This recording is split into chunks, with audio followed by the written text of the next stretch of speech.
Réalisons un inventaire des erreurs les plus fréquentes que l'on rencontre à l'affichage de la TI 83 Premium CE. Commençons par quelques erreurs de calcul. Nous entrons l'expression très simple 7 moins 3 et nous validons par entrée. Nous obtenons une erreur de syntaxe qu'il convient de modifier en remplaçant le signe moins par l'opérateur de soustraction. On peut également obtenir des résultats erronés si nous tapons par exemple une racine carrée d'un nombre négatif. Le résultat n'est pas réel. La machine nous le fait savoir.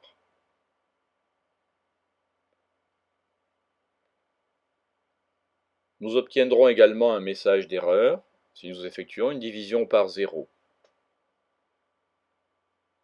Chaque message d'erreur est documenté.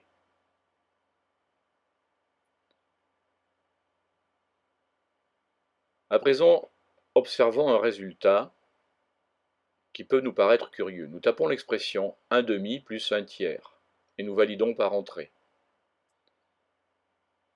La calculatrice nous donne un résultat qui a été arrondi à 1. En utilisant le commutateur d'affichage en valeur exacte, nous voyons bien que ce résultat est inférieur à 1. En fait, l'opérateur a ici réglé la calculatrice avec un affichage à 0 décimal. Nous le constatons en appuyant sur la touche Mode et nous modifions en conséquence de manière à avoir un résultat qui aura un affichage tout de même plus correct.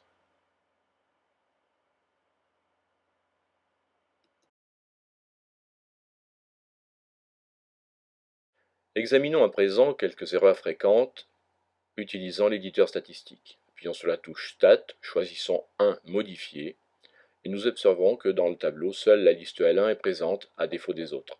En fait, toutes les listes sont présentes dans la calculatrice, mais seule l'une n'est à l'affichage.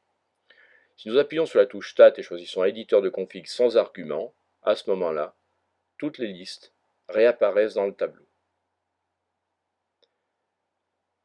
Nous allons effectuer une représentation graphique, seconde f de x égale, puis, en paramétrant cette représentation graphique sur la liste L1 et L2, nous obtenons une erreur dimension.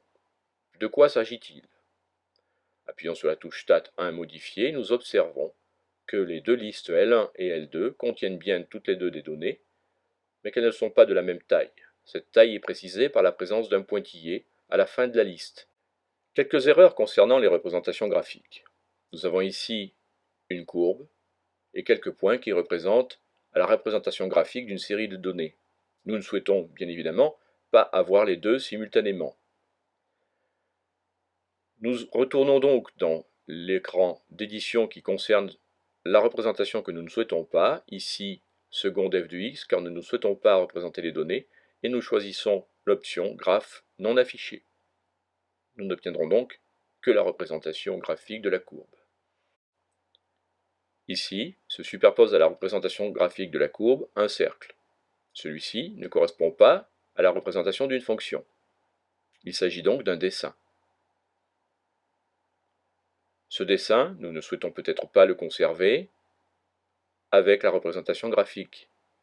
À ce moment-là, nous l'effaçons en appuyant sur la touche seconde programme qui donne accès au menu dessin.